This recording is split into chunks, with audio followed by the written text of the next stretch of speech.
training. This is the day one.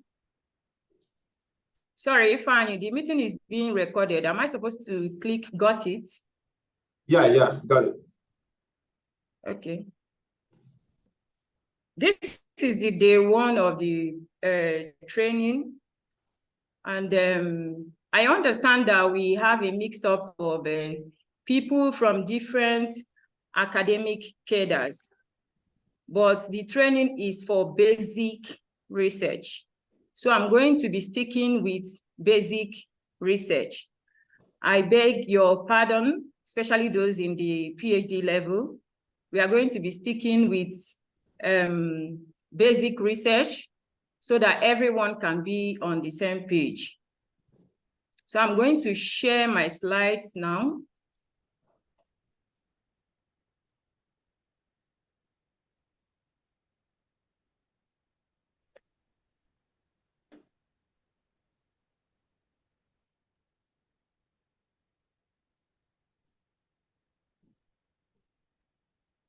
Is it okay like this?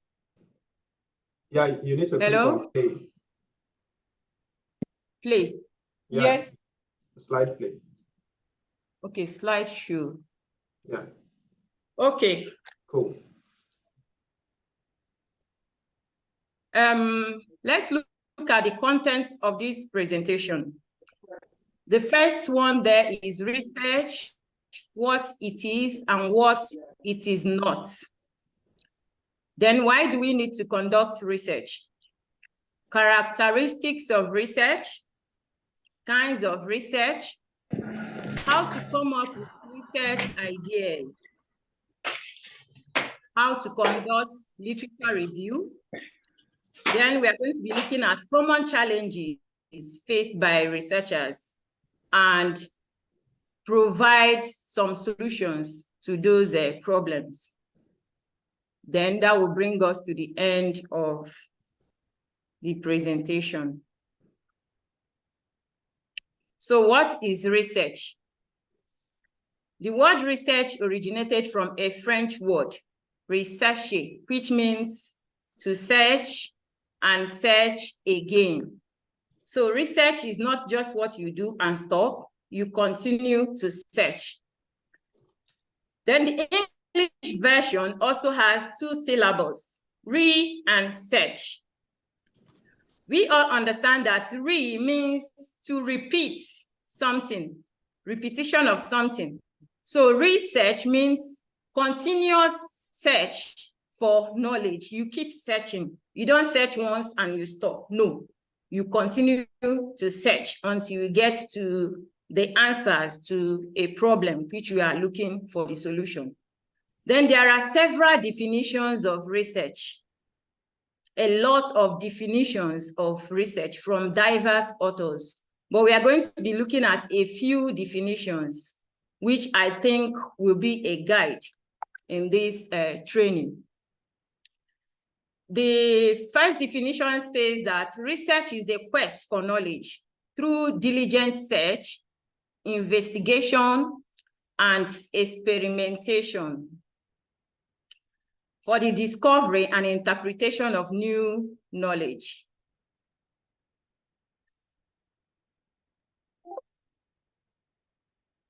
So this definition was given by WHO. The second definition says, that research is seeing what everybody else has seen, but thinking what nobody else has thought. So you have seen what other people have seen in the society, in your environment, but you're thinking what every other person has not thought about that particular problem. That will spur you to engage in investigation, looking for answers for those problems. We call it thinking out of the box. When you see what every other person has seen, but you think beyond what people are thinking. Then a more recent definition says that research is simply asking questions and finding answers. When you ask questions regarding what is happening around you, what is happening in the environment around you, what is happening in the global society, then you start searching for answers to these questions. So in all, research is only successful if we find answers, regardless of whether the answer is favorable to you or not. Research comes to an end or is only successful when we find, no matter whether the answer is what you intended or what you envisaged from the beginning or not, then it must follow a systematic process. That answer gotten must be gotten through a systematic process.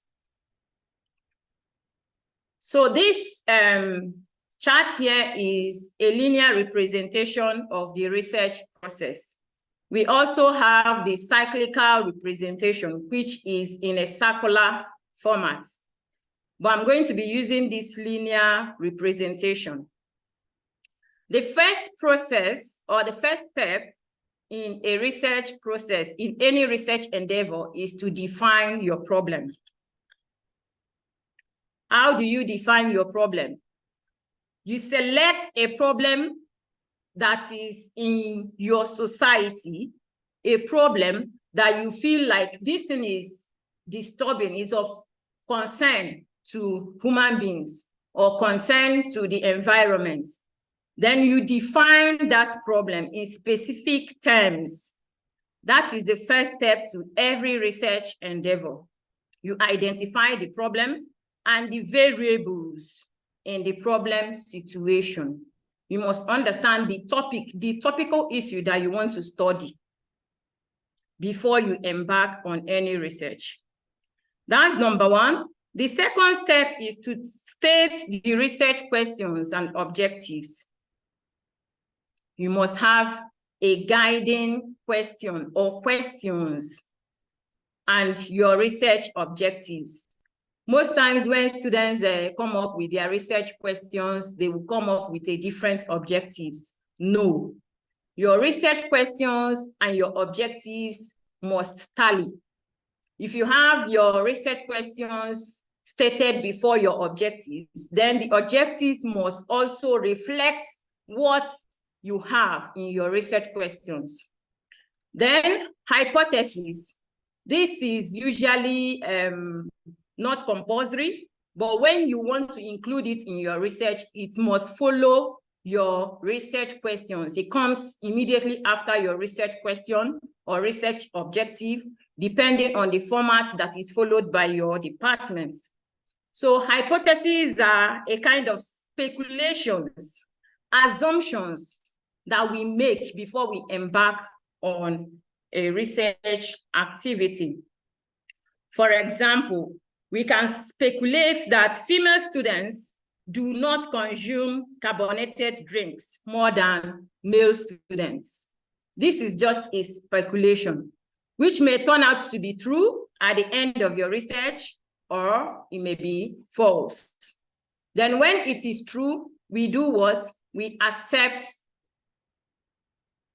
the hypothesis. But when it is false, we reject the hypothesis. Then the third step is your research design.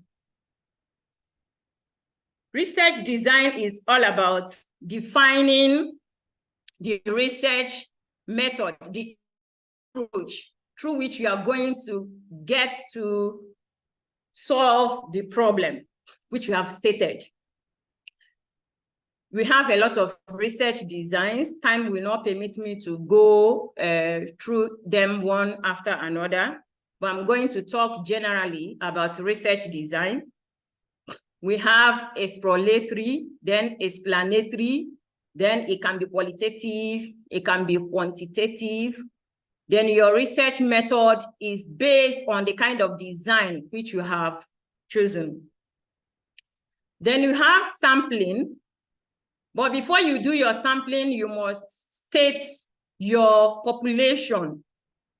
The population in terms of the location of your study, Then the participants, are they going to be human beings or animals or objects, depending on your area of specialization. Then even when they are human beings, you still go further to identify the age brackets, occupation, location of those human beings within your research area.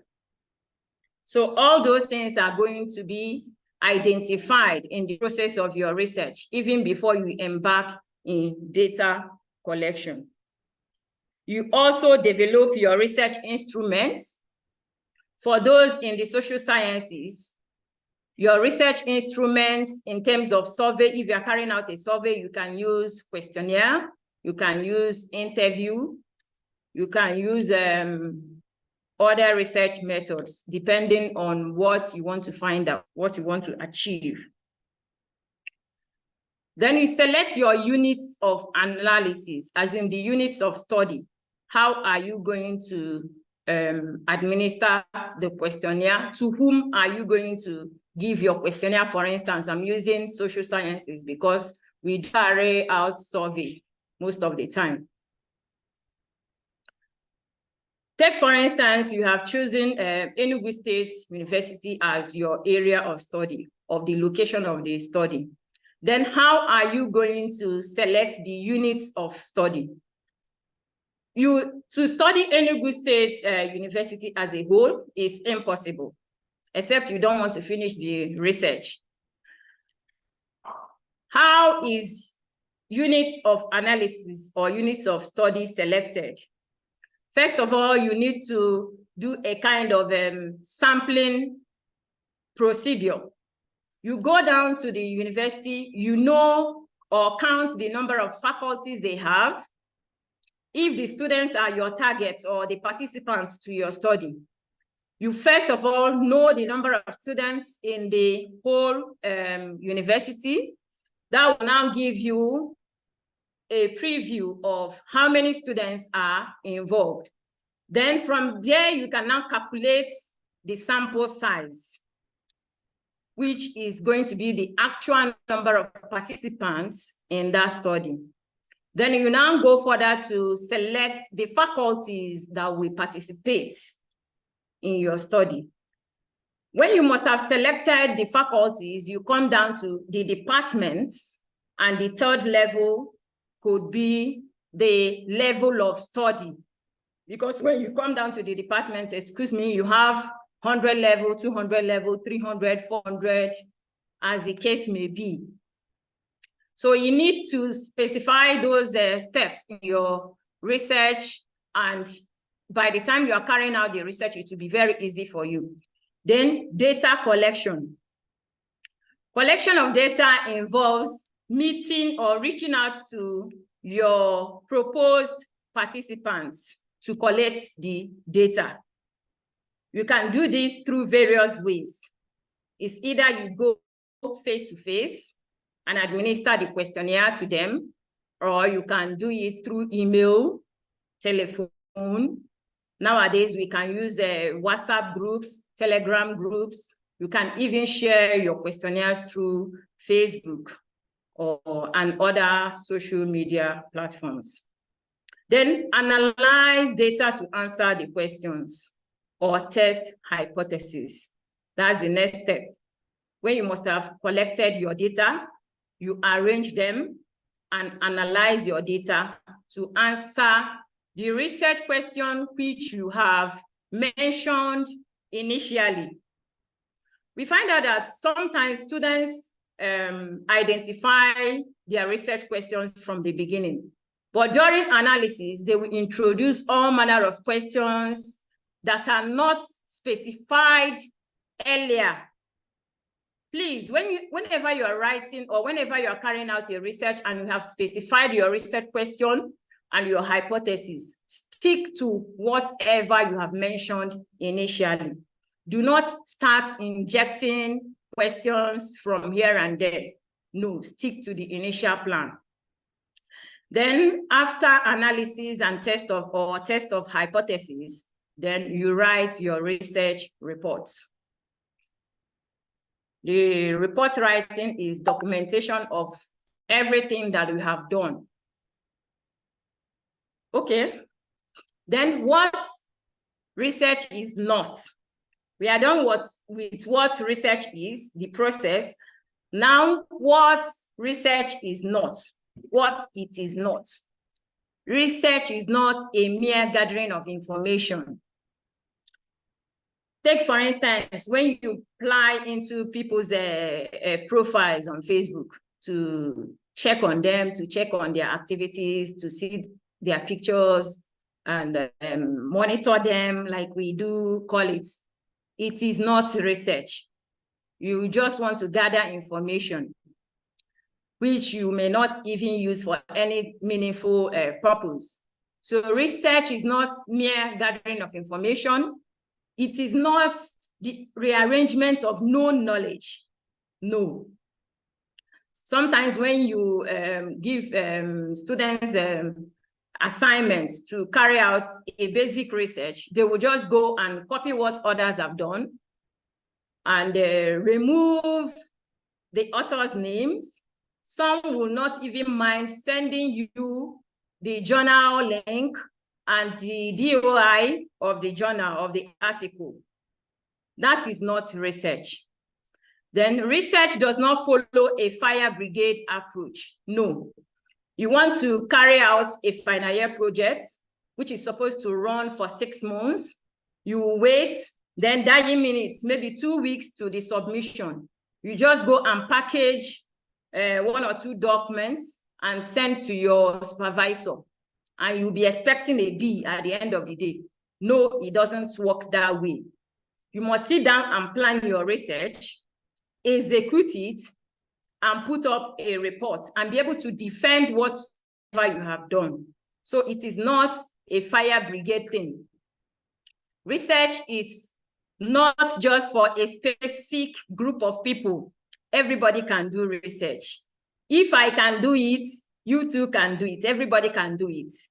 It is doable. Then research is not done to score marks or to earn a degree and thereafter dumped. No. Research is aimed at solving societal problems. If, as a student, your research does not focus on solving a particular problem in the society, then I would say you have not carried out a research. There must be a particular problem in the society which you have identified, and you provide a solution to that, to make your voice heard, to make your contribution to the society. That's the essence of research. And research is not an insurmountable task or a waste of time. It is doable. You can do it. We all can do it. So, why do we need to conduct research? First, research can be conducted to explore. What do I mean by to explore? To explore a subject that has not been studied before, especially when something is, let's say a new product is going to be introduced into the market, and the producer of the product is skeptical or doesn't even know who is going to buy the product. So exploration in the terms of introducing that product in the market to even know who is going to be the buyers. That can be a good exploratory research. So you explore to find out something that has never been done before, or to dig into something that has been done halfway, something that has never been studied very well. You want to study it in order to discover a new knowledge. Then research can be done to describe current situations of things. Current situations of things by using the questions what, why, how, by looking at how to provide answers to those questions. I mean the 4 W's and H, the why, the when, who, and what. And H, the H is how.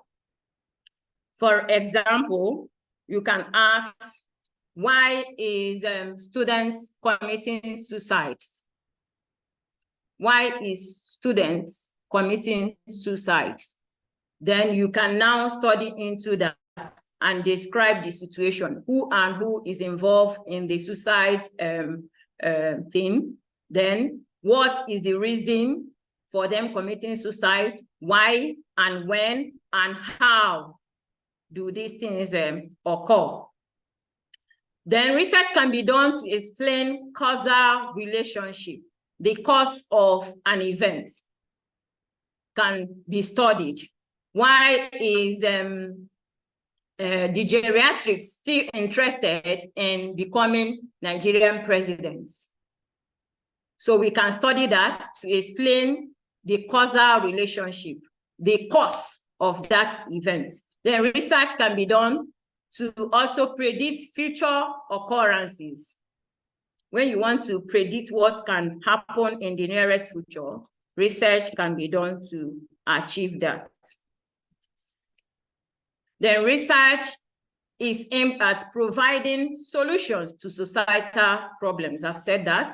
Then to make new discoveries, to develop theories and policies that will guide the development of the society. We carry out research not just to maybe have fun or just to fulfill the purpose of earning a degree. No, you carry out research to discover something new, to improve the society. You can improve on existing theories. You can develop new theories that will help policy development in the society.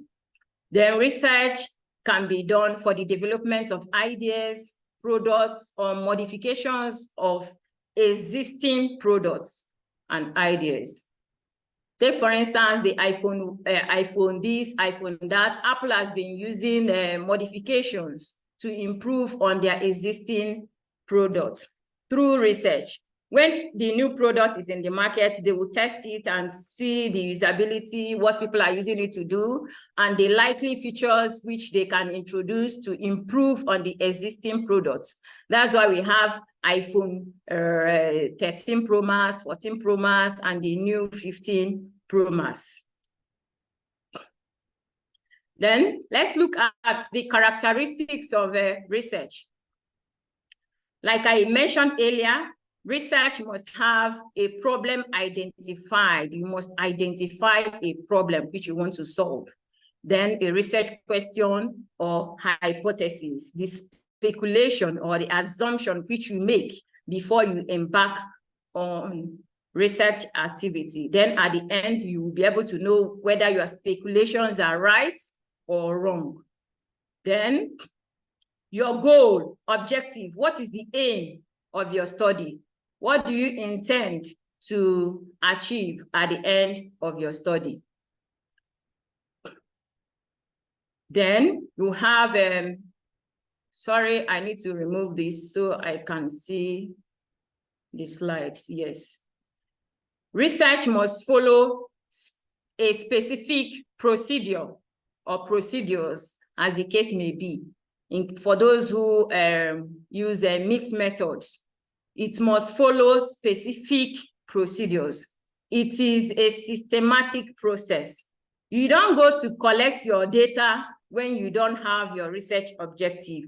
No, you must have your research problem, your research question, your speculation before you embark on the data collection. And you must have your specified method which you want to follow to arrive at the solutions to the problem identified.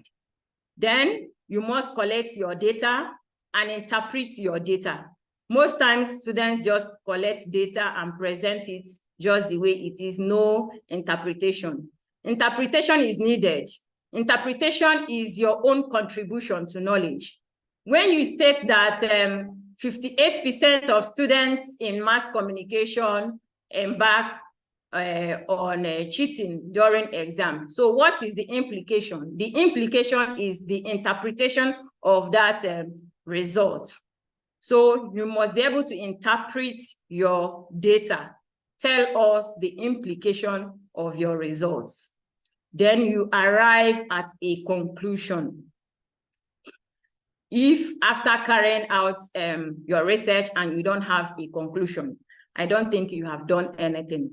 You must draw conclusions so that from those conclusions, we can be able to say, okay, this is what we have achieved at the end of the research. And your research must have the capacity to be replicated in different contexts. What do I mean here? After carrying out your research, you've stated the method you follow and every other thing, and you have documented it. Another person should be able to follow the same process to arrive at a solution in another context, in a different, maybe a different study area, or using a different population. Let us look at the different kinds of research. Research can be grouped according to purpose and according to the research methods used. According to the purpose, which is the aim of the research, we have the basic research, the applied or development research, then the evaluative research. The basic research are studies conducted with no intention of policy action. You are not interested in any policy action, but you just want to find out basic knowledge about something. For instance, you want to study online buying behavior of undergraduate students. That is a basic research. You are not doing this kind of research to provide any solution to societal problem, because I don't think there's any problem about online buying behavior, except when it becomes addictive and the students are using their, maybe their school fees to purchase products online. So this kind of research is a basic research. We have applied research. Applied research, there are studies known as action research or decision-linked research. They are applied or decision-linked research. This shows that they are aimed at finding practical solutions to societal problems. This kind of research is aimed at providing solutions to societal problems. Take, for instance, it has been observed that students come late to 8 a.m. classes, and it is suspected that Oro Festival is the reason for the high level of lateness to early morning classes. A study may be conducted to verify if this is the case and provide solutions to the problem. So when you study, you conduct this kind of a study, you can recommend policy resolutions to the Oro Festival, distracting students from attending early morning classes. Then we have the evaluative research, which is conducted to assess social or organizational programs or interventions to examine the effects of the activities or the impact and success of such interventions. Evaluative research is usually carried out after an intervention to find out the success or the impact of such programs. Then types of research based on method. We have historical research, descriptive research, correlation research, ex post facto research, experimental research. Historical research is based on using artifacts, historical records, such as documents, such as diaries, register, remains of animals and even human beings to carry out a study and arrive at a conclusion that will help in the explanation of present situation or anticipate what is going to happen in the future. Then for descriptive research, we have survey under their case study and the rest. Sorry. So descriptive research is aimed at explaining the current situation of things. It aims at answering the questions, what is the level of awareness? What is the level of exposure to media messages regarding COVID-19 vaccine? So when you want to explain current situation of things, you are carrying out descriptive studies, and it can be case study, it can be survey, and the rest of them. Then correlation. Correlation research examines the relationship or the connection between variables to determine the impact of one variable on the other. When you have two variables, for example, a researcher might decide to study if there is any relationship between exposure to Nollywood ritual movies and the high rate of ritual killings in Nigeria. Here you have two variables. One is exposure to Nollywood ritual movies. Then the second variable is the ritual killings going on in Nigeria. So you have two variables now. You can decide to study if there is a link between exposure to those movies and the actual ritual killing in real life. So this kind of study is known as correlation study. Then the next one is the ex post facto.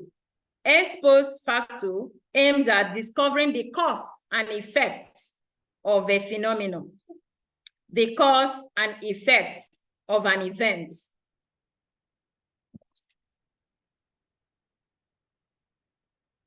Which could be carried out using any method, but the aim of the research is just to find out the cause and effect of a particular situation.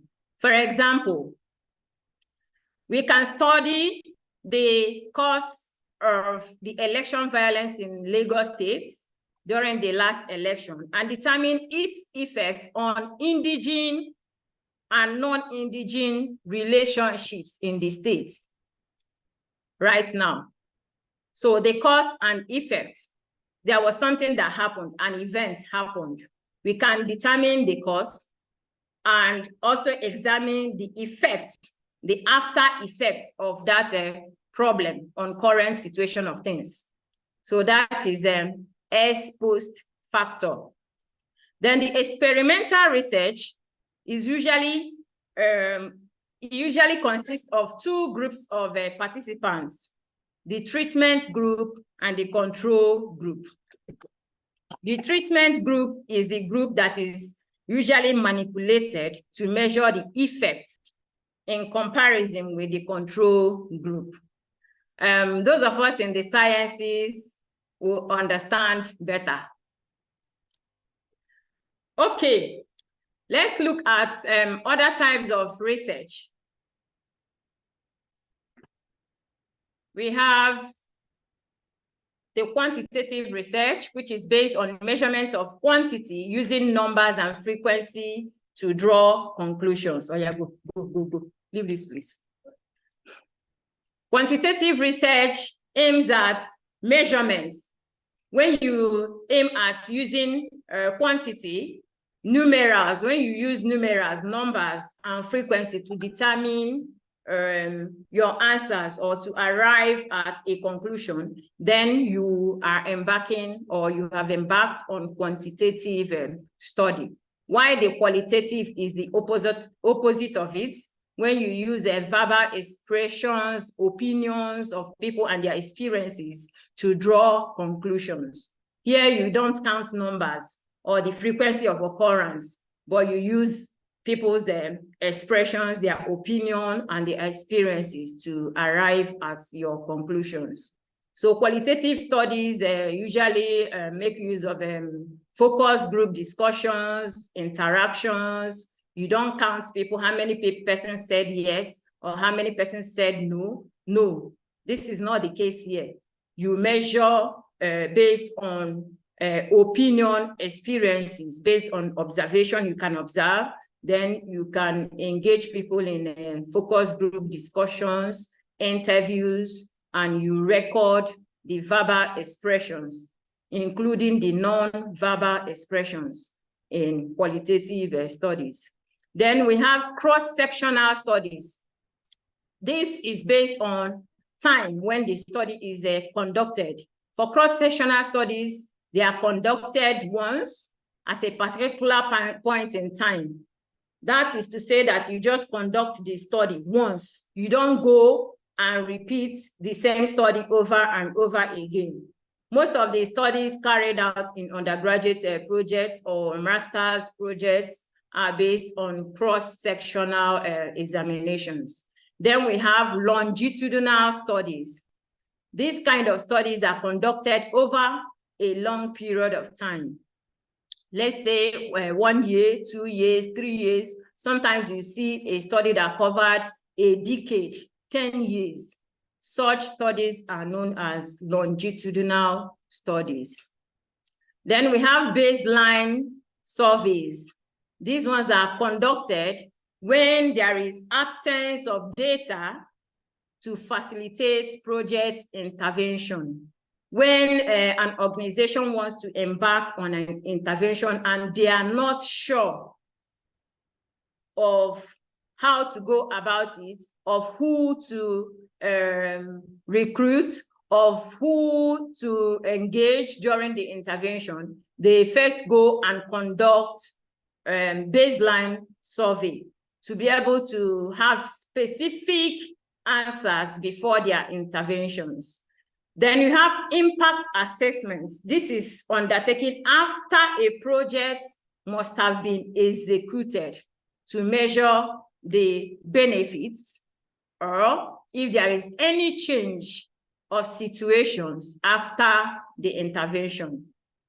For instance, if a mosquito is disturbing a particular community and there is high incidence of maybe yellow fever and the rest, and an intervention was carried out in that community, maybe a vaccine or distribution of mosquito nets and the rest of them, the interventionist can go back to undertake impact assessments to discover if there is any change after the intervention.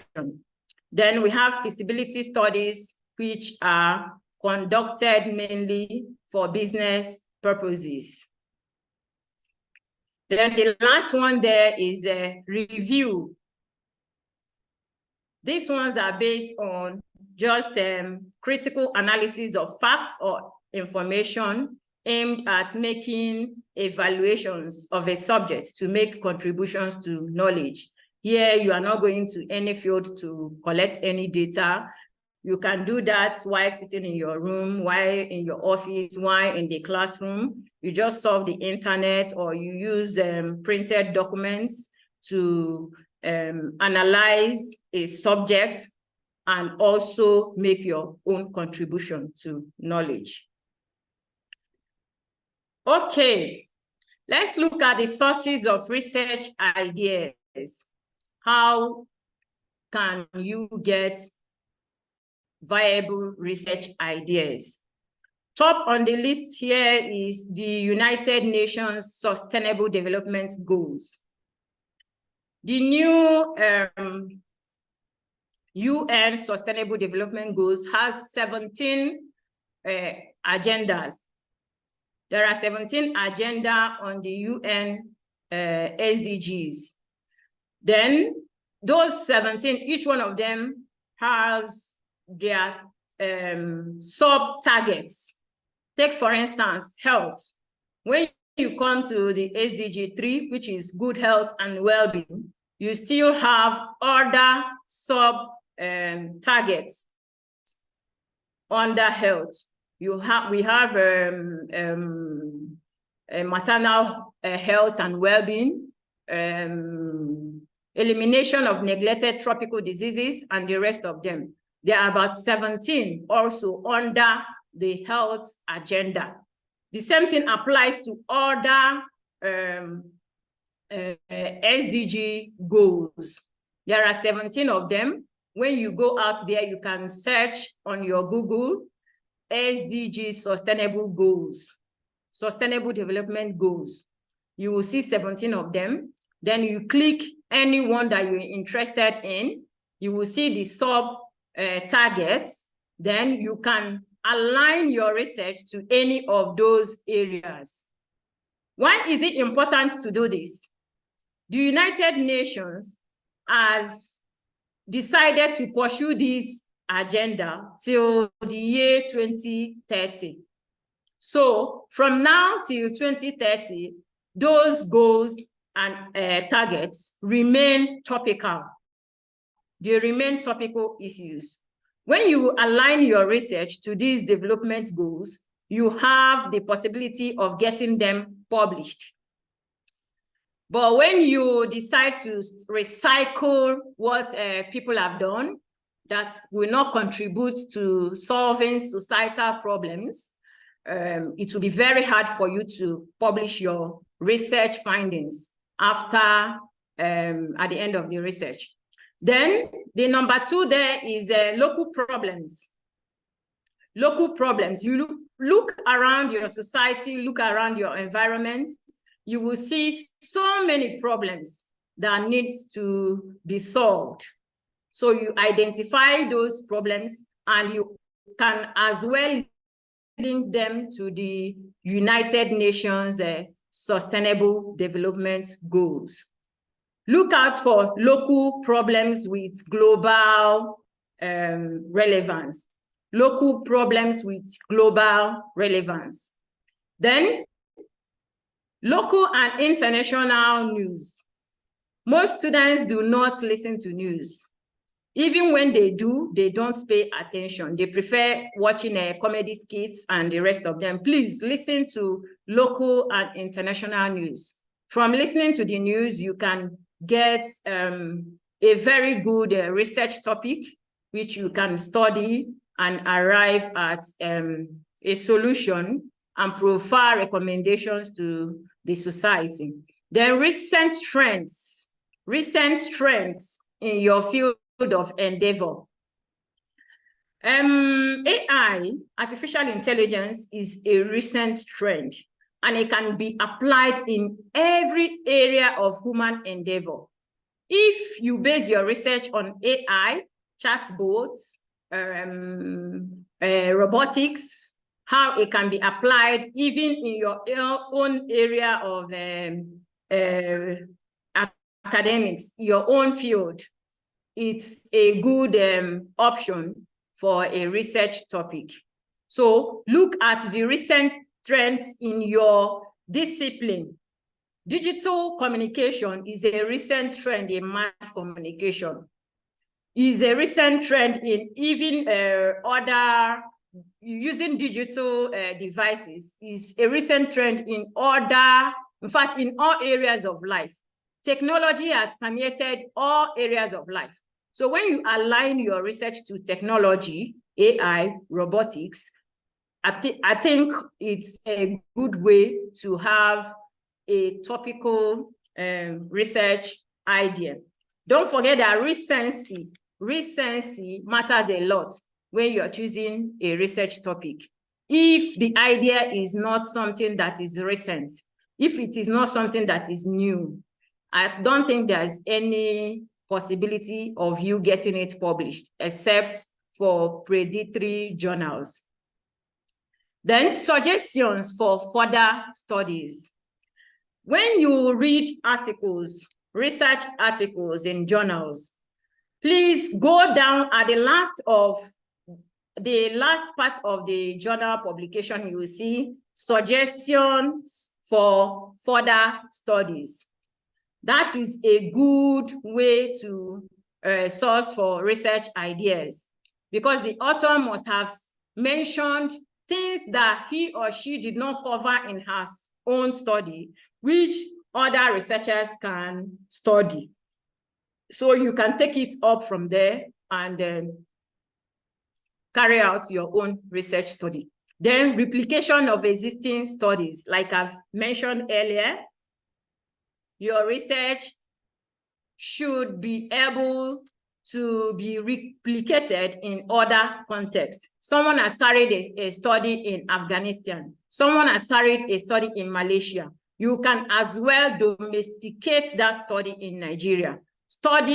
Just follow the same step, the same methodology that person has followed, but in another environment. That's also a source of research idea. Then the phases in conducting research. The first step is the planning stage, which is the proposal stage.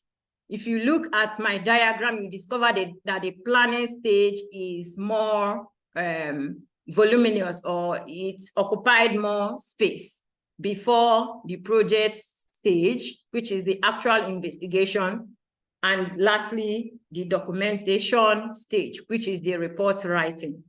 Why did I lay emphasis on the planning stage? Because you need to embark on a journey of how many months of your research activity. You need to plan well. If you don't plan well at the beginning, you may end up halfway. You may not finish your study. It's like someone who is building a mansion, who is building a house, and at the stage of gathering the instruments, you leave out iron where you're supposed, but you know you're supposed to get iron rods. You did not get them. You are supposed to get cement. You did not get them, bamboo, all those materials. You didn't gather them well. The type of sand you need for your DPC, you did not get it, and everything. Even your workmanship, those that will work for you. If you don't look for capable hands, they are going to be a problem on the way. So that is why planning stage is very, very essential in research. And the planning stage is where you draw your proposal and you lay a solid foundation for you to arrive at your destination.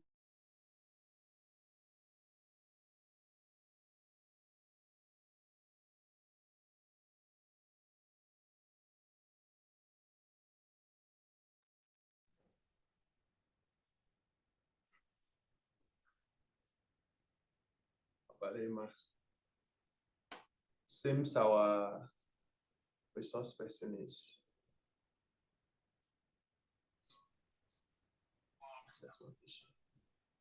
hello.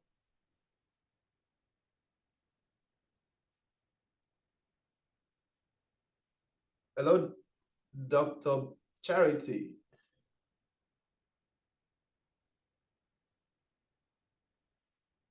Hello. I don't know. I think our network had issues. Hello. Okay, we can hear you. Hello. Can you hear me? Yeah, continue. Okay, please. okay. So the scope in terms of the location, the participants, and You need to share us. You need to share your age screen. brackets of the participants. You need to share your screen. I'm sharing it. No. Are you serious? Yeah. Okay. Let me. I'm sharing it here. What is the problem? I think it's from my internet. Yeah, it's got then. Can you see it now? No. It's no longer showing. At all. Maybe you need to stop sharing. Is it showing now? No. If you guys can see the screen, can you just type in the comment section if you're seeing it or not, please? Type in the comment section if you can see it. Let's know. No, we are not. It's a Chuku type. Don't speak. Okay, sir. Okay. Nobody's seeing it. I think you need to just stop sharing, then start sharing again, like from scratch. Okay. Let me see.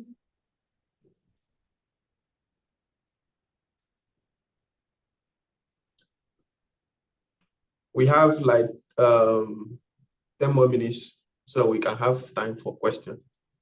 I believe you are rounding up.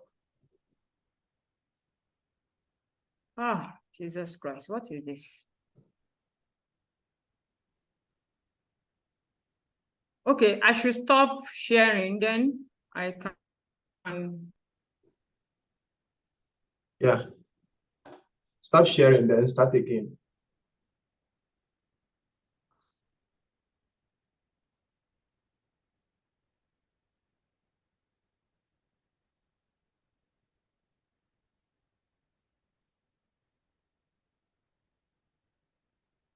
Cool. How is it now? Good. I should play? Yeah. It's okay now, Abby? It's okay. Okay. Where did I? Just slideshow, then you just go down to.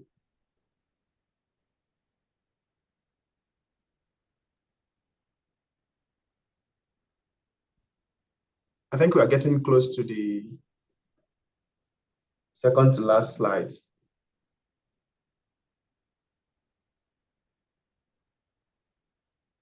This is where I stopped, Abby. Yeah, typical. Yes. I said something about just play slideshow yes, so that what your cover the screen. Proposal should.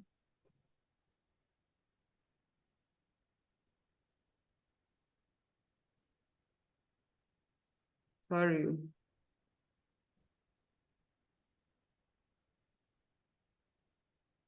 I can't find the thing again.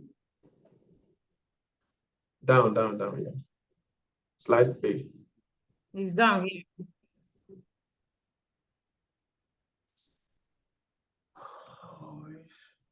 Okay.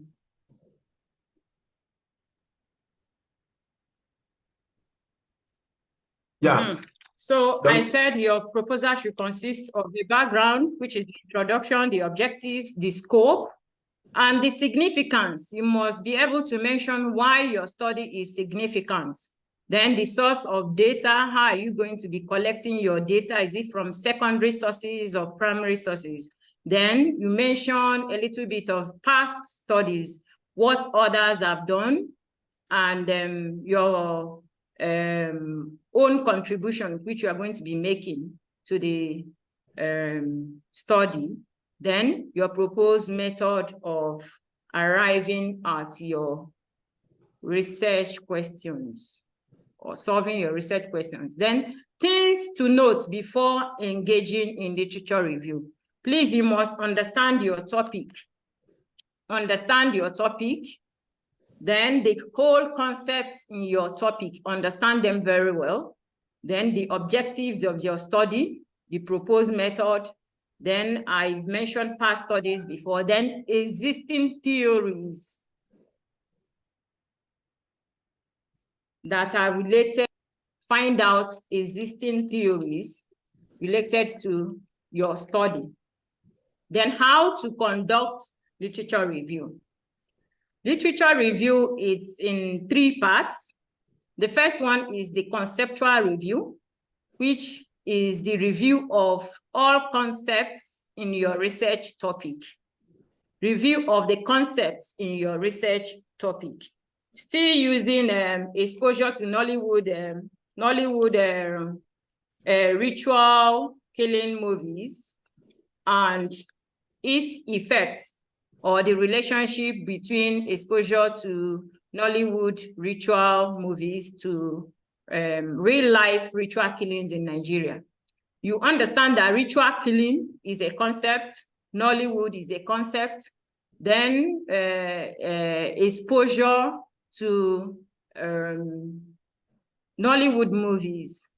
So you need to study all those and be able to review all concepts in your topic.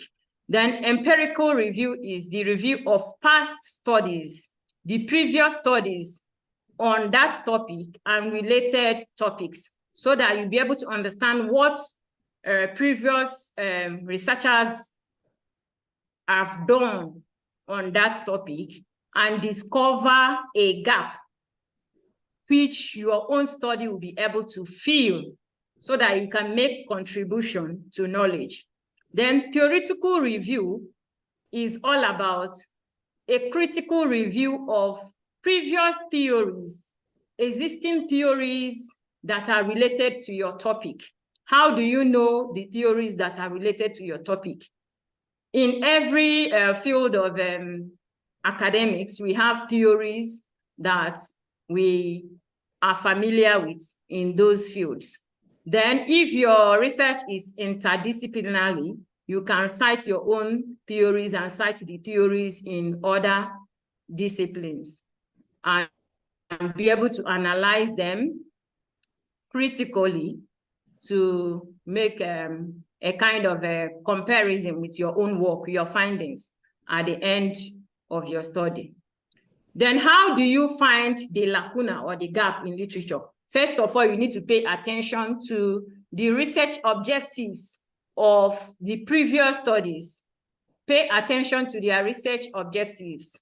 What exactly has been studied in previous investigations, so that you know the areas they have covered and be able to discover the areas that have not been covered that you can study and make a contribution to knowledge. Then you also pay attention to the methods used by previous researchers.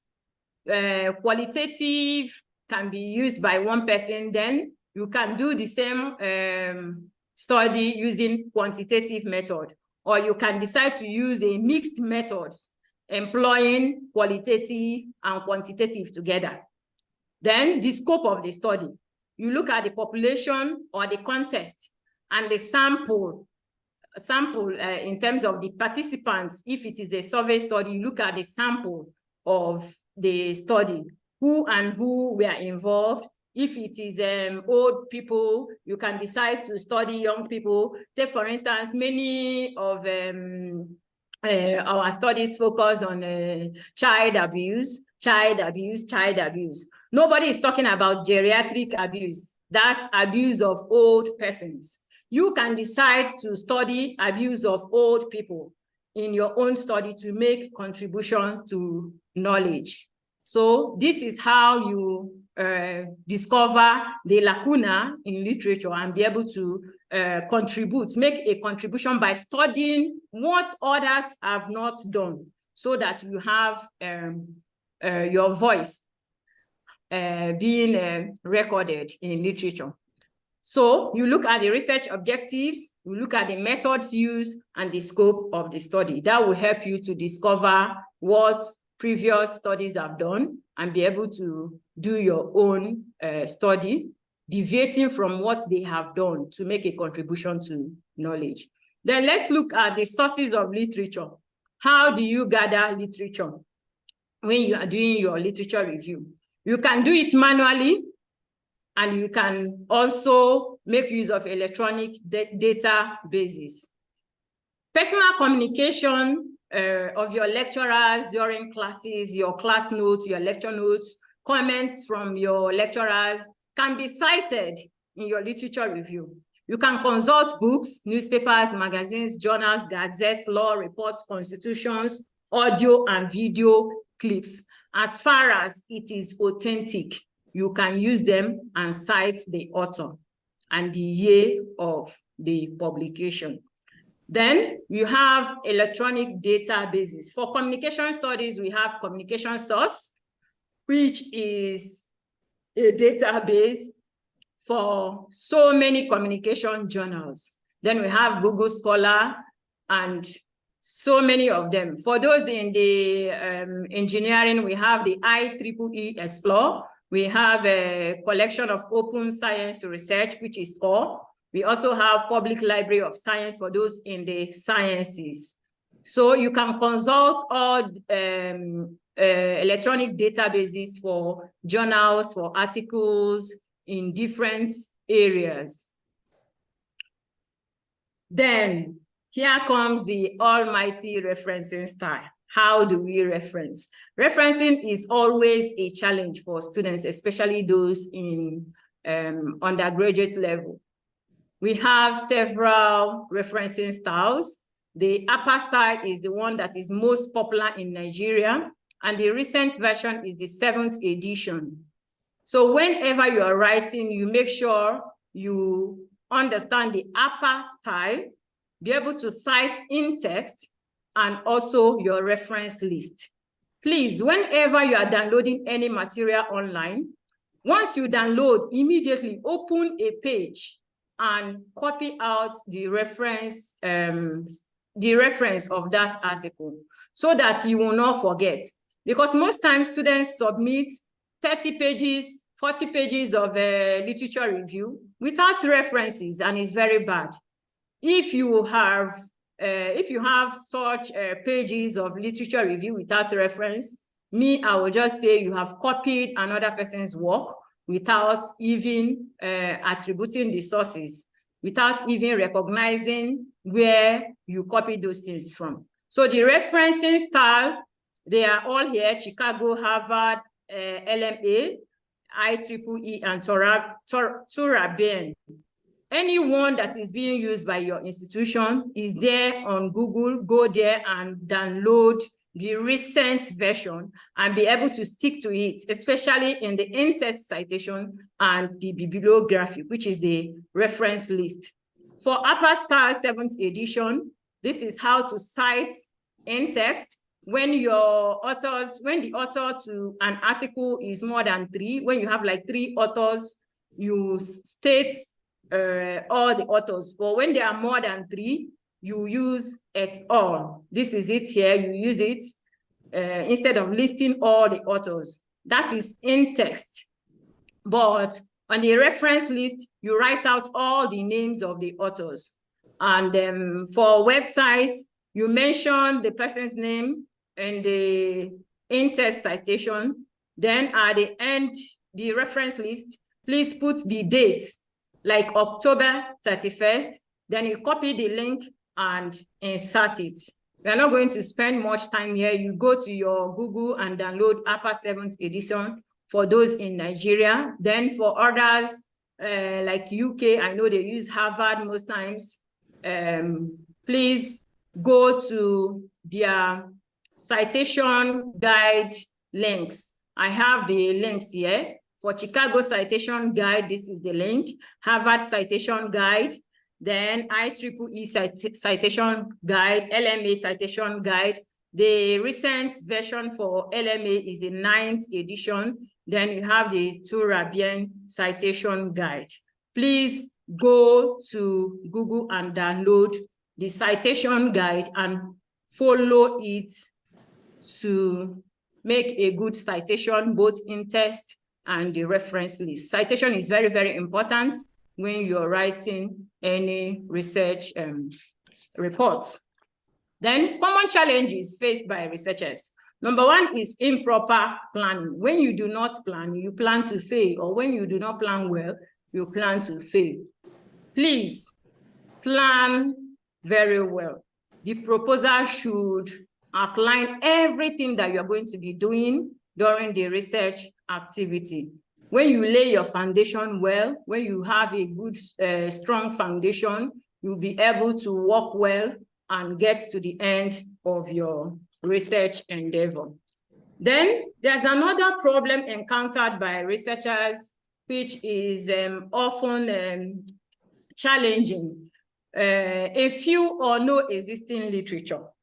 Sometimes you discover that after selecting a topic and when you are about to do the literature review, some students will come back to say, Ma, please, I did not see any existing literature, or I just found out 2 topics on that and the rest of it. There's a solution. It's always a challenge, but there's a solution. Then another challenge is no funding or grants.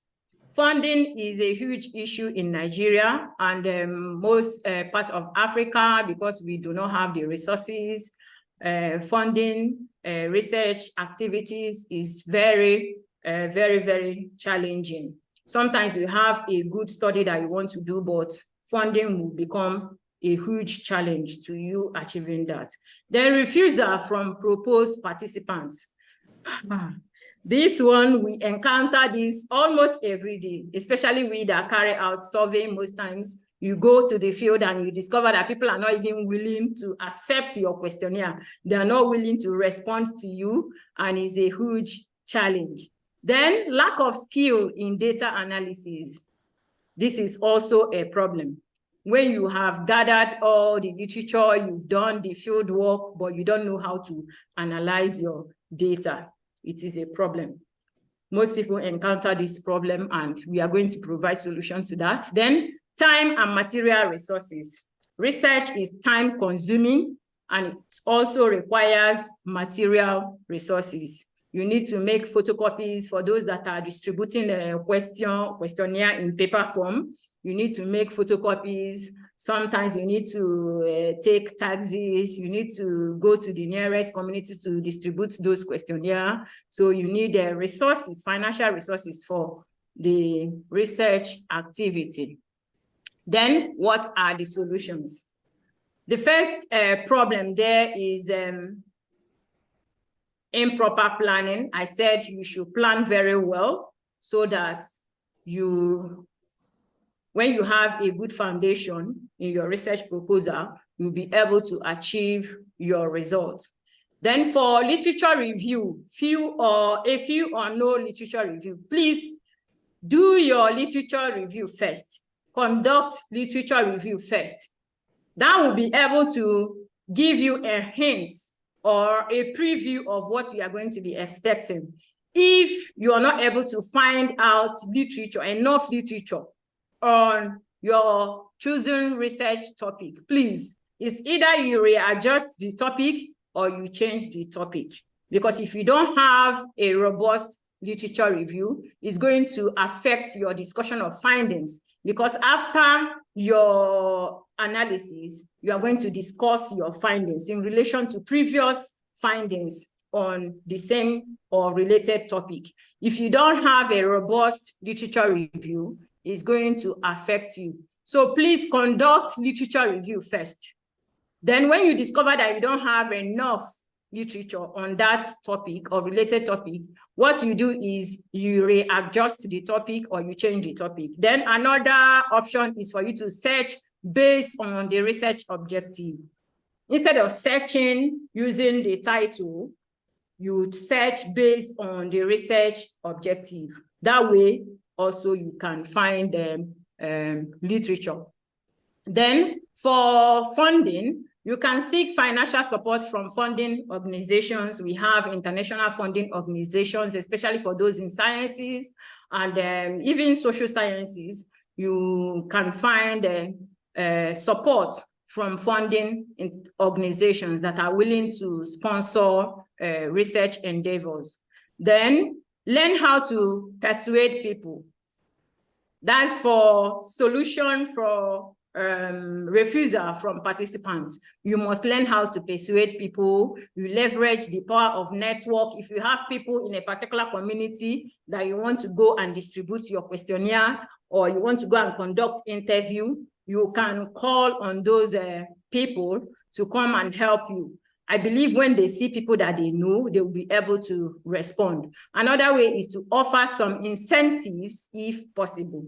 You offer incentives like giving them like biro, a hanky, though it is not ethical, but sometimes you do it so that you'll be able to get participation. But when you use incentives, please specify that in your report that you offered incentive to be able to get participants, because it is unethical to offer cash or kind gifts to participants. But when they refuse to participate, you can use that, but you still report that you gave incentives. Then take advantage of technology for data analysis.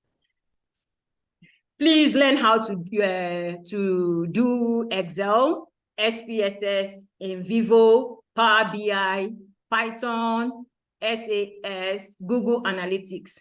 All these software can be used to analyze your data. Learn one of them at least so that you'll be able to analyze your data. Excel, to me, is complex, but SPSS is much easier. If you can get the latest version of the SPSS 26 version, you learn how to impute your data, then you analyze. NVivo is used for qualitative analysis. Then Power BI, that one can give you charts, location, and everything. So wonderful. I've used it and it's so interesting. If you can get them and learn how to use, even if it is just one of them, you are good to go. Then let the data drive your presentation. Please, when you're presenting your results, stick to what you have, the data you have collected.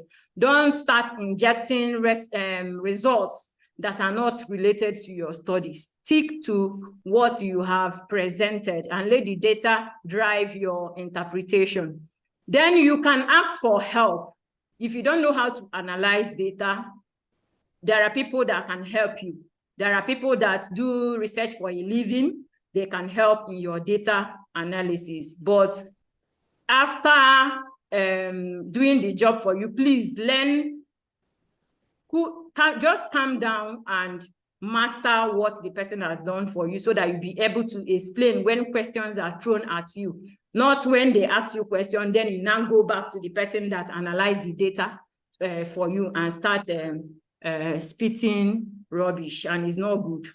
Then draw a timeline for yourself. Then that's for the recommendation for time and resources. Draw a timeline for yourself when you are carrying out a research that so and so week I'm going to achieve this, so and so week I'm going to achieve this, and ensure that you follow that. That will give you much speed. By the time you follow your timeline, it will drive you to be more dedicated.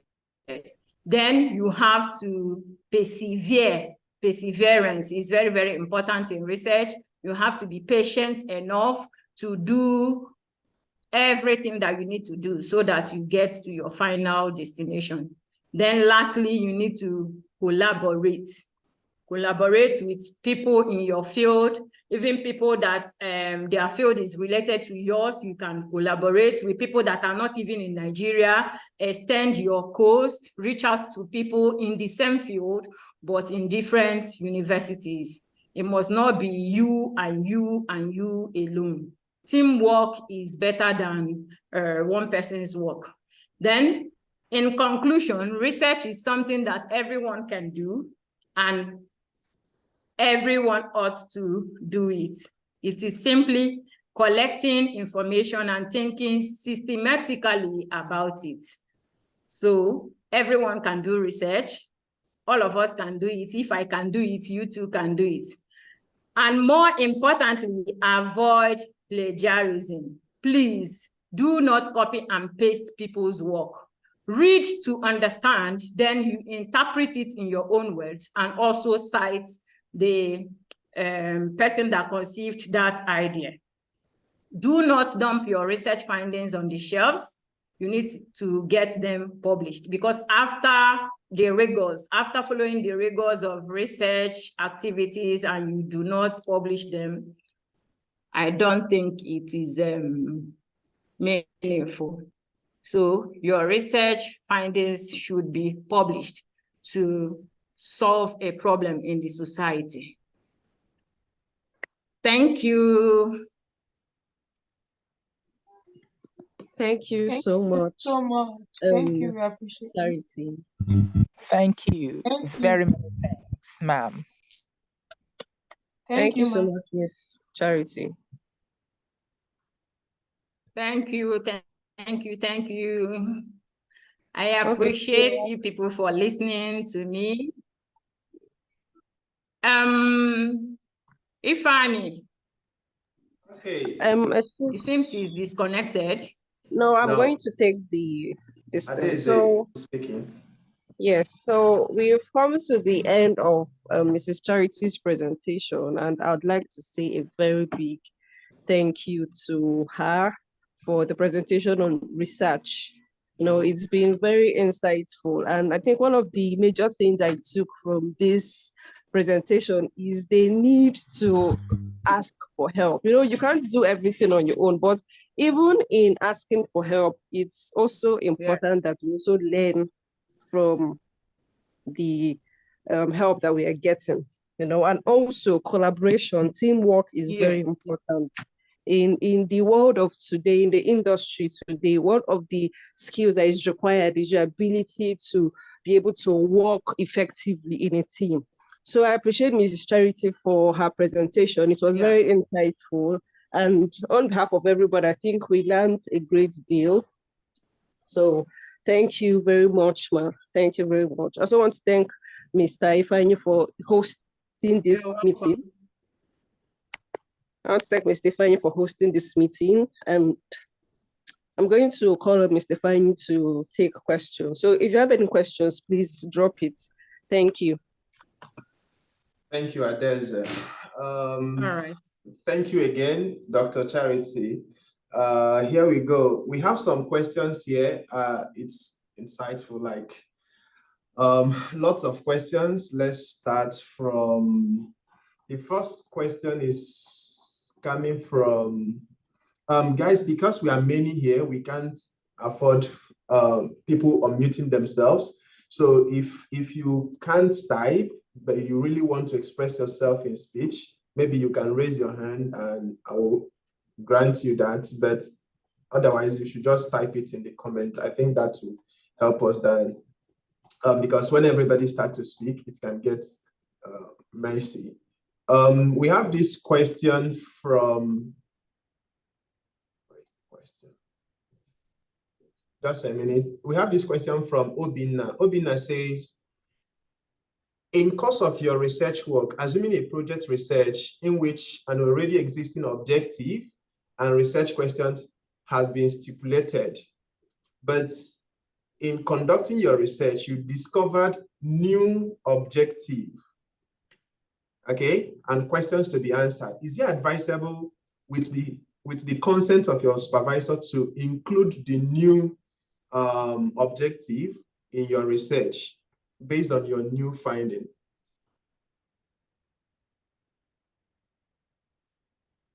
Okay, it is only when your supervisor permits that. Like I said before, I said you should do your literature review before carrying out the research. I mean, before even drafting your objectives. That will help you to discover this new thing that you just mentioned now. That will help you to discover it and be able to encapsulate that in your objectives before going to the field. Sometimes it happens. But when you have like, let's say you have like 4 or 5 objectives already, and you go to the field and you discover one objective again, then coming back, are you now going to go back to also do literature review based on that objective and do conceptual review based on that objective and the rest of it? So it's better to carry out your literature review first so that you'll be able to discover everything discoverable. The gaps in literature that you want to fill, you discover them beforehand, before you draft your objectives, then you go to the field and come back. It is acceptable, but it is not the ideal thing. Thank you. We have the next question. Obina, I also think that you may continue discovering new objectives. So it's better you just kind of streamline what you want to do, because there are so many objectives you can find out there. So if you don't streamline, you end up finding so many. Okay, let me also say, yes, let me also say that in my representation of research process, I use the linear process. And I also mentioned that there is a cyclical process. Discovery of new objective can lead you to starting another process of research. Do you understand? Yeah. But for someone in an undergraduate study that just needs 3 or 4 months to carry out a research and graduate, that will be tedious to repeat a process or to start a fresh study. But when you discover a new objective at the end of one study, you can as well keep on studying. That is why the cyclical representation of research process is there. Your conclusion can drive you to carry out a new research. The second question That's when you have the time, or if you are doing it out of to earn a degree. Okay. The second question is from Yakos Solange, I think from Kenya. The question is, can an individual who is not a student do research? That's the first question. And if that person gets a solution to a societal problem, how can he or she move forward with the results? Like, what can she do with the results? Assuming you are not a student, you are just an individual person, maybe a business person, and you conducted the research and find out something. How are you going to communicate it or move along with the findings? Okay, thank you for that question.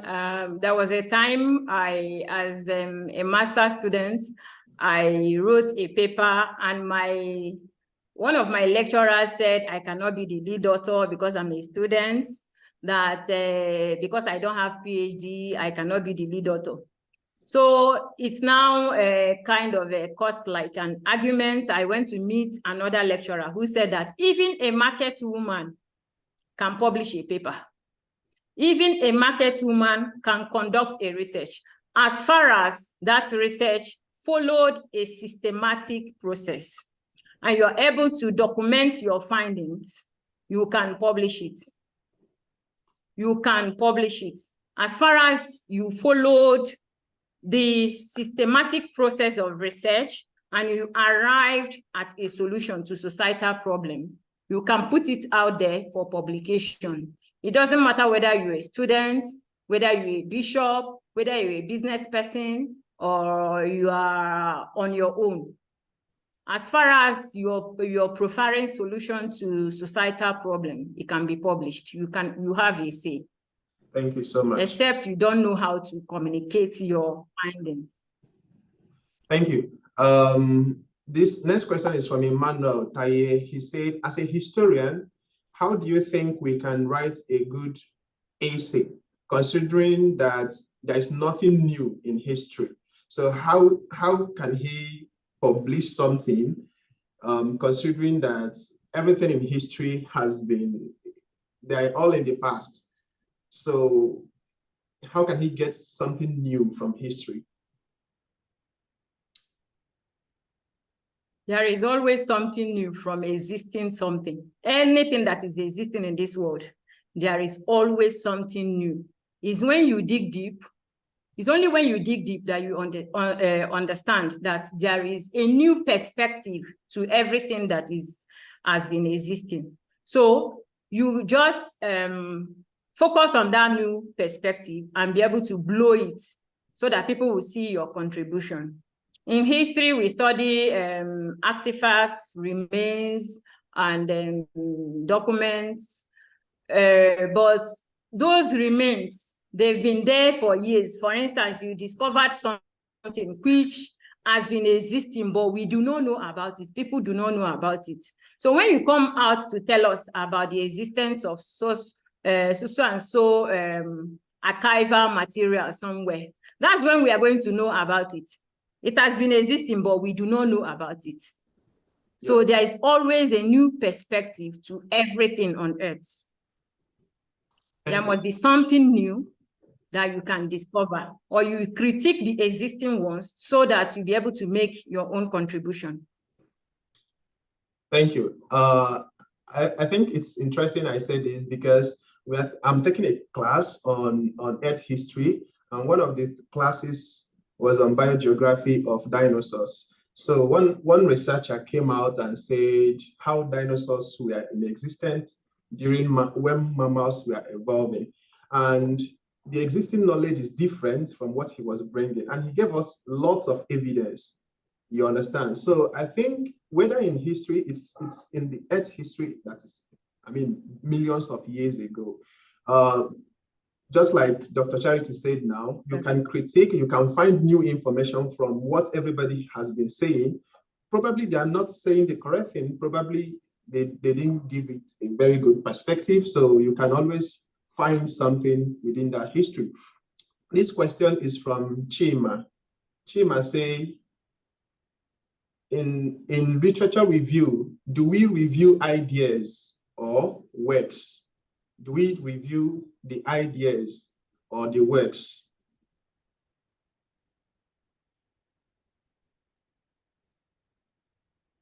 Hello?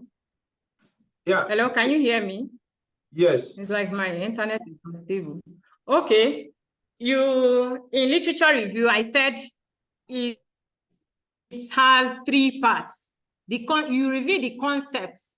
First of all, understand all the concepts in your topic. Review the concepts.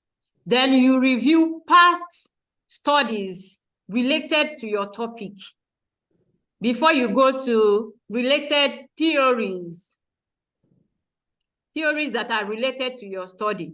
So I don't understand what he meant by reviewing ideas and words. The words he meant, is it the concepts, the variables in your... Yeah, I think in literature, you have to review everything, both the methods, the ideas the person is discussing, the results, and, you know, whatsoever. That's for past, when you engage in empirical review. That's why I split them into 3. You first of all review all the variables in your research topic. That is conceptual. You review all the concepts, all the variables. I gave an example of exposure to Nollywood movies and ritual killings. So you are going to review ritual killings in Nigeria, Nollywood movies, what are they? Then exposure to such movies. Then you can now come down to past studies on exposure to maybe violence and the implications to the society. So when you now review all those ones, you look at for the method used, the objectives of the study, so that you'll be able to do a different thing from what others have done. If you look at the objective, you look at the method, then and the scope of the study, you'll be able to identify the gaps in literature and do a different thing to make your own contribution.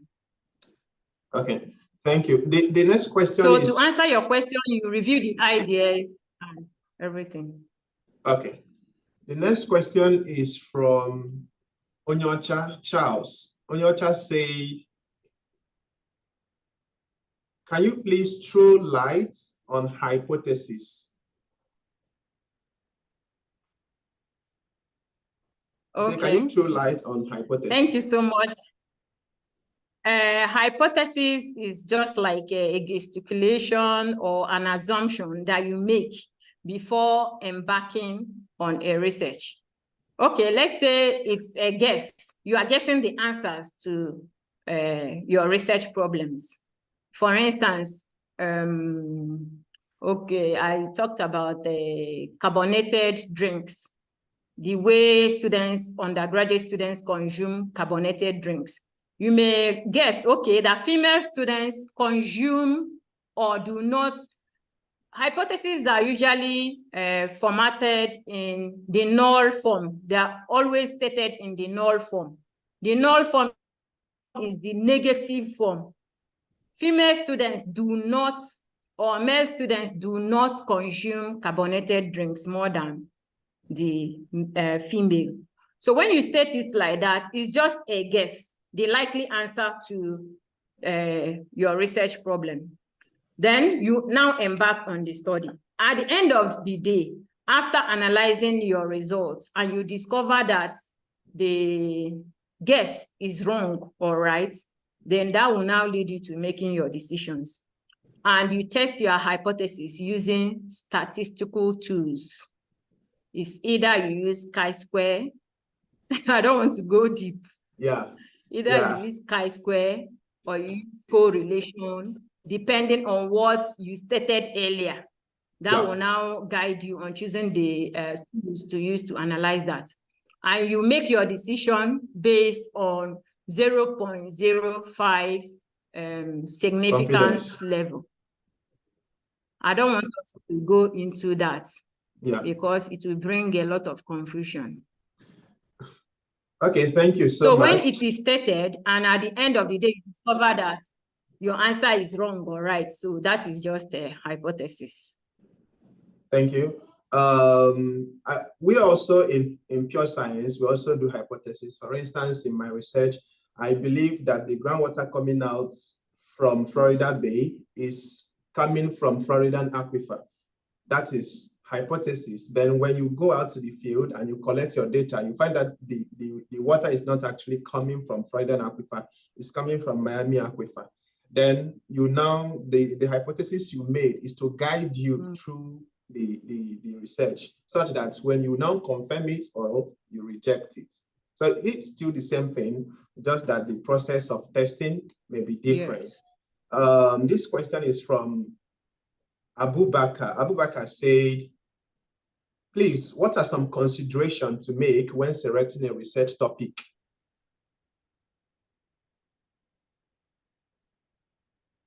Some considerations. Number one is recency. How recent is that topic? Yes, how recent is your topic? Recency is very, very important. When I'm grading my students, I look at the recency of the topic. You don't go recycle a topic of 101 years ago and you bring it to me and you expect me to give you a C or B. No. The topic must be recent and it must be something that can make an impact in the society. I don't allow my students to just go and give me, go and bring topics from old research topics. They will just come and say, newspaper, blah, blah, blah. How do they even frame those topics again? Newspaper readership among blah, blah, blah. Who reads newspapers these days? So everything has gone digital. Your topic must be in alignment with the recent trend in the society. Just like I've mentioned the SDG goals, you must align with any of the SDG goals. There are 17 of them, and they have numerous targets. Your topic must align with any of them because that is where the world is going till 2030. Then it must be recent. Very, very recent. Again, your citations must be recent citations. You don't do a research in 2023 and you are citing 1980-something, 1970-something articles of 30-something years ago. At least you limit it to the period of 7-8 years. So 70% of your citations should be recent citations. You look at recent trends, recent events in the society and how we can profile solutions to that. So that's how to choose a viable topic. Thank you. We have this question. I think some questions. Miyako said, how can one go for publication? That will be the third thing we are going to discuss. This is like a series, okay? We are going to focus on publication from our third meeting, and the person that will be teaching us will be showing you journals you can publish for free, local journals within your country, international journals. So during that, that's the next section we are going to be doing in 2 weeks to come. So we are not talking about publications for now. Yusuf asked, he said, thank you, Dr. Charity. It was such an eye-opening section. My question pertains to making deductions from numerical inputs. In order to avoid drawing incorrect conclusion due to insufficient data, is there any threshold, like number of data required to make a reasonable deduction, especially when we need numerical data to make decision? In a case where he have insufficient data, is there a threshold, like sample size that is reasonable before he can now say, okay, I can now generalize it for the population? Okay. Okay, I understand the question. First of all, before you determine your sample size, let it be scientifically determined. There are formulas through which you can determine your sample size. Let's take, for instance, your current survey, and the population is so and so million persons in that local government or the states. If your study is covering a whole state, then you should be able to calculate your sample size using a sample size calculator, or you use a Taro-Yamani formula. There are so many formulas that you can use.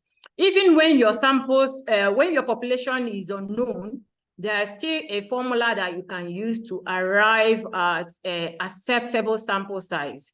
When the sample size is unknown, there is this formula for unknown population that you can use to determine your sample size. I've forgotten the name of the formula, but it's there when you type, when you Google it on the internet, you see it.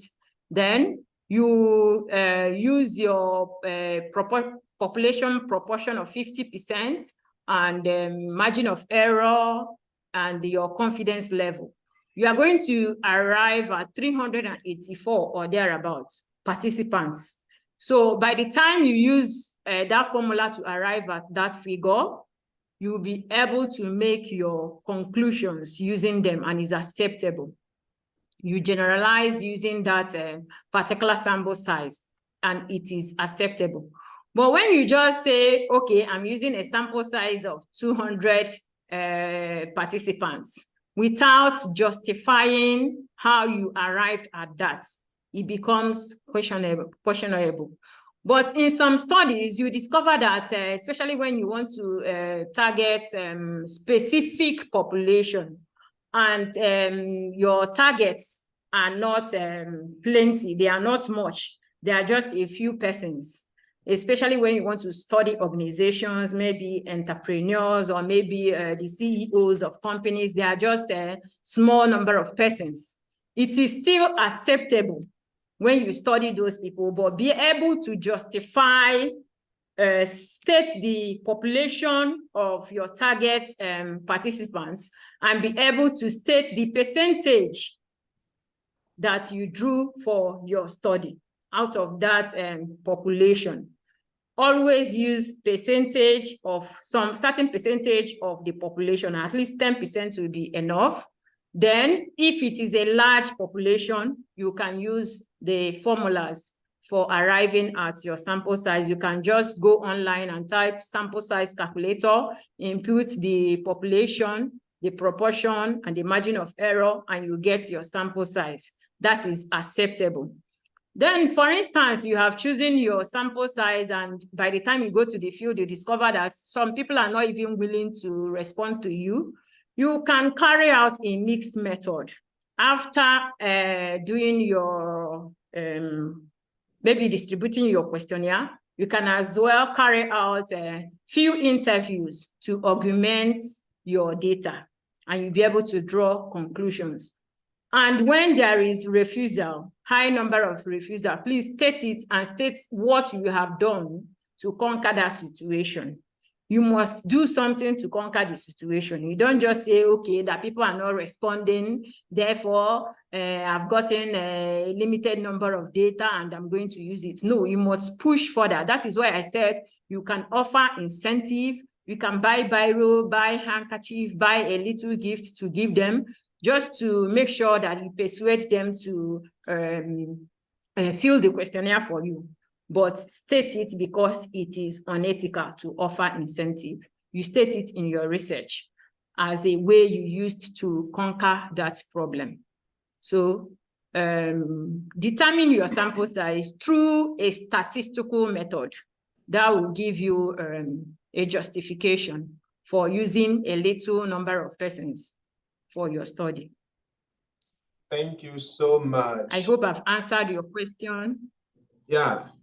Let me contribute a little bit. If you are dealing with spatial data, like for instance, you are dealing with air quality, you want to measure air quality in Lagos, the whole of Lagos, but we have just maybe 3 observatories, and one of them is in Island, the other one is in Oba, the other one is in K2.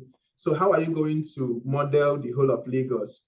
So in such case, we have scanty data. What we do in our own part is for you to do interpolation. It's a mathematical method where you are going to use the value of nearest neighbors to find the value for a particular thing. For instance, places that are closer to K2 should have similar ratings with K2, even though you didn't have any air quality observatory data there. But using interpolation, there are so many of them. You can use inverse distance weighting, you can use kriging, you can use different statistical methods. Depending on the software you are using, they can just give you those data in those locations you don't have data, and it's acceptable. It's just spatial interpolation. We need to take this question from Chigozie. Chigozie is raising his hand, and we take 2 more questions, then we close. Chigozie, do you still want to speak, or your question has been answered? Chigozie. Okay.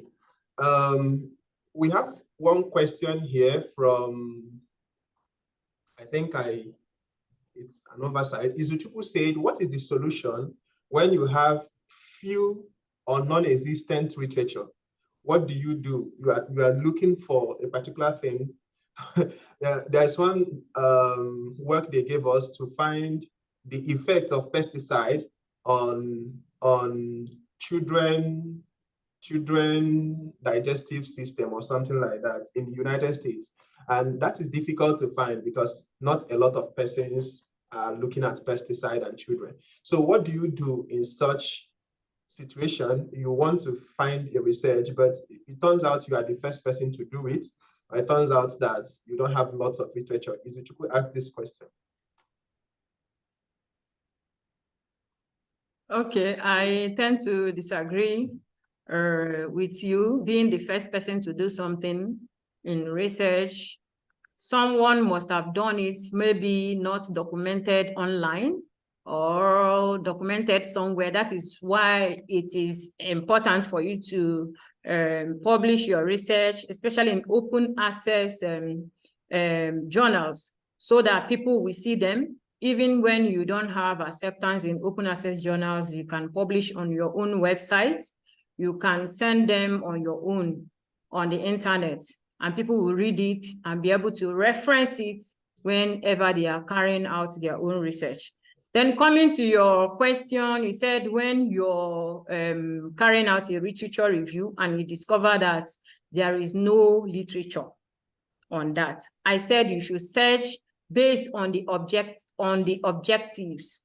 You know, usually we have an overall objective, then we now have the sub-objectives. You can search based on your sub-objectives. When you search based on your sub-objectives and you still didn't find anything, I think you should readjust the topic or you change the topic.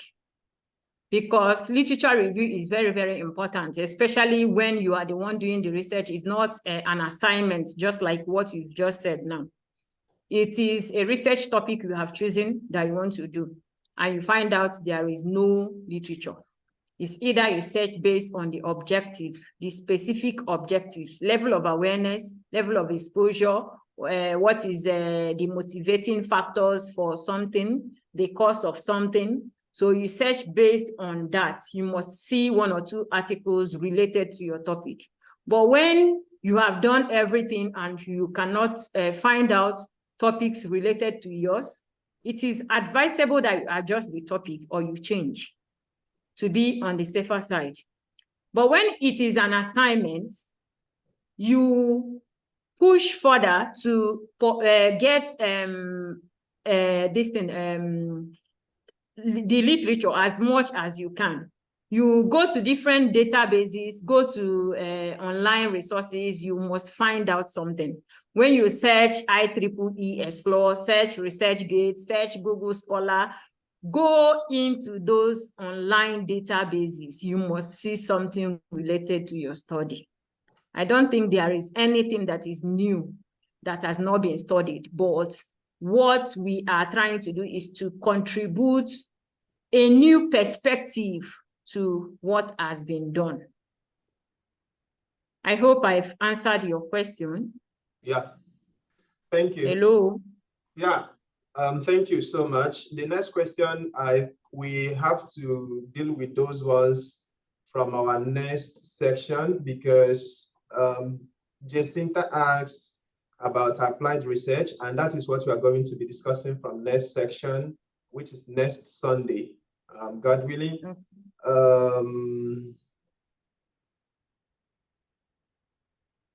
I think this question is going for next section. It says, can you give a postgraduate student that is unable to finish her project work because lack of research knowledge and she's planning to proceed? What advice can you give? Okay, what advice can you give to a postgraduate student who is unable to finish her postgraduate research because she couldn't do it and she's planning to proceed for Masters in Public Health? I think that's MPH. This is from Amina Adenike. She couldn't finish her research, so she needs advice. She couldn't finish her research. Yep. I don't understand. She couldn't finish her projects, her research projects. Yeah, you say, what advice can you give to a postgraduate student that is unable to finish her postgraduate research work because of lack of research knowledge, and she's planning to proceed to MPH? I think she should go back and finish the research projects. She should go back and finish it. I've said before that you can ask for help. If you cannot do something on your own, you can ask for help. But just stating that you couldn't finish your research project, and I should advise you. My advice is you look for help. Since you and you are unable to do it on your own, please don't stay quiet. Don't just abandon the project halfway. Look for help.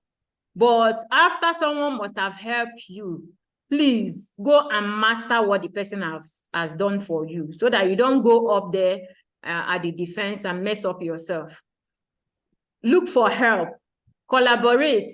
You have people that are in the same discipline with you. Reach out to them. We have people that do research for a living. You can reach out to them, get help, and finish your project, except you don't want to go further. But since you said you want to go further, please finish your project. Nobody will give you your certificates without that project. So finish it. Look for help and collaborate with those in your discipline so that you get it finished. If you don't have the knowledge, you must have the resources to get the knowledge. You pay for services for you to get them done for you. Yeah. Thank you so much. I think we are coming to the end of today's conversation. I need to state that next week, we are going to the next section, which is proposal, like proposal writing, those academic writing that she highlighted. Then we are going to look at them section by section. So we are looking at proposal, term paper writing, and the person handling it is coming from the background of biochemistry. So we have different backgrounds now, and that will help us. So Chigozie is suggesting that we'll get people from different backgrounds, which we've tried to do. So that can help us, so we have different perspective. And Chigozie is saying, what will he do if the work he wants to cite is over 10 years? What can he do?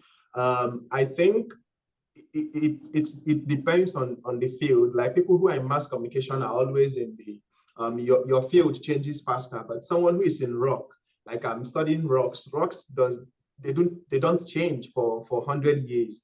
So in our field, if someone found, for instance, you are dealing with electrical resistivity, and it was found by, resistivity method was found by Simon Ohms in 1600s, and you want to cite the original person that discovered that current flowing through a metallical conductor is directly proportional, you are permitted to cite that person. So sorry, can I come in here? Yeah. I want to say something. In terms of theory, you're free to cite a theories of 18 something. Do you understand? In terms of theories. But when you're doing empirical review, you want to review past studies. You don't go back to 1800 to cite archaic studies. You cite recent studies so that we'll look at the trend if there is a change in the current events or not. Do you understand?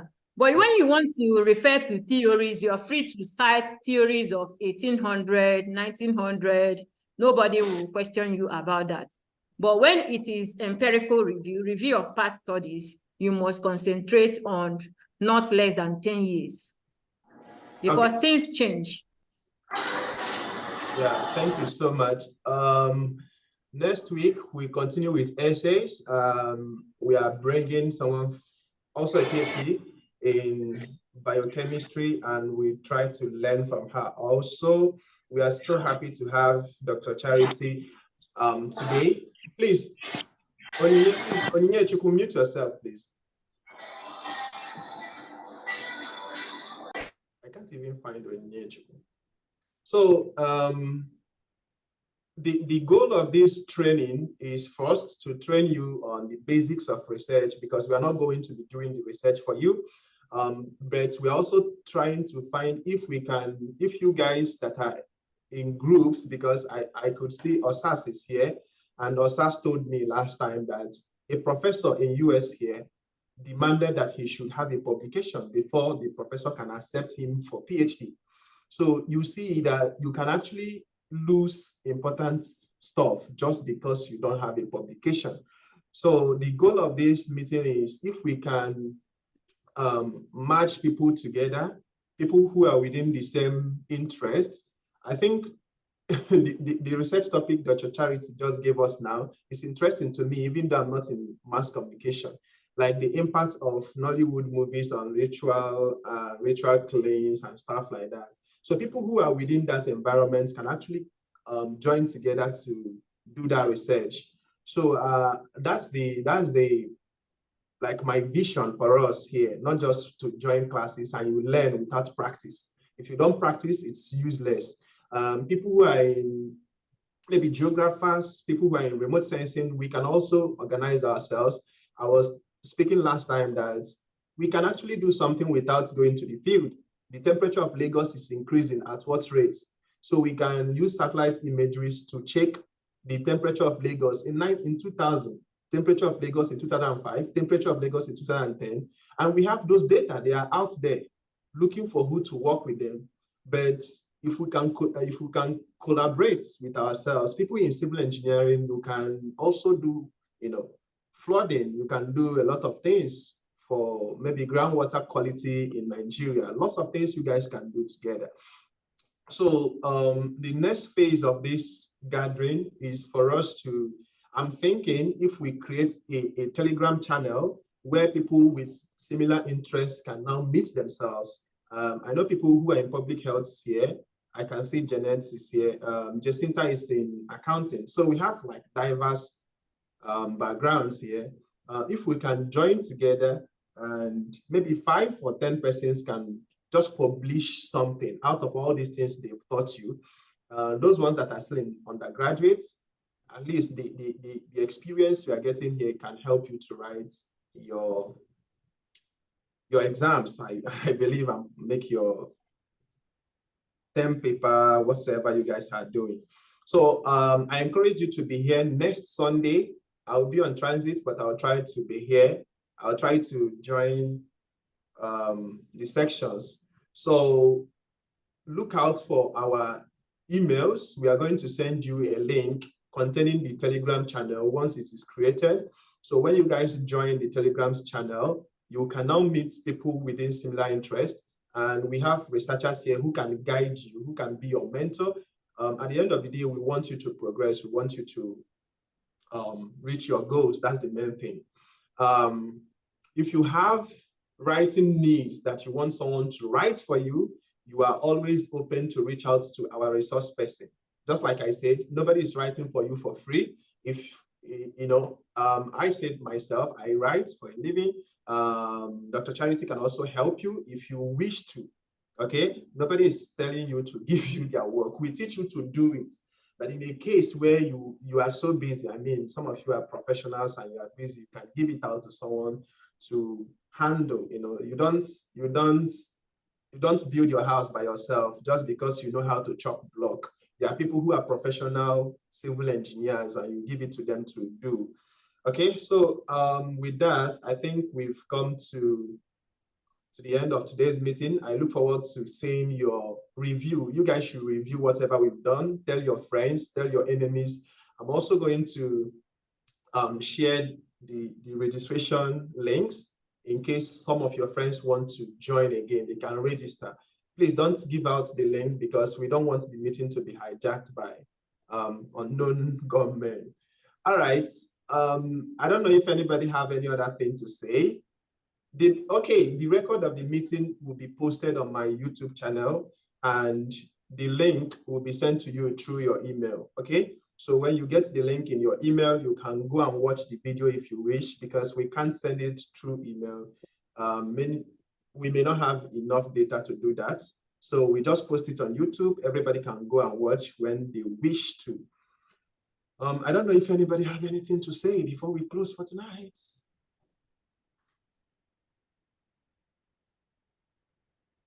Yeah, I need you to type that thank you in the comment section. Please type that thank you. It's very important. It's very important. All right, see you guys next Sunday.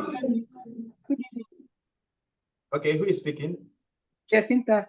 Okay, go on. The issue of us collaborating and having a Telegram platform is okay. A good suggestion, so we can do that. Thank you, Jacinta. We'll do that. We'll send it to your email. Those of you that are in my mentorship class, you always know what to do. I will still send the links to you guys over there. Yeah, bye for now. Thank you. Thank you, Dr. Charity. Thank you, everyone. See you next Sunday. You're welcome. Thank you, Dr. Charity.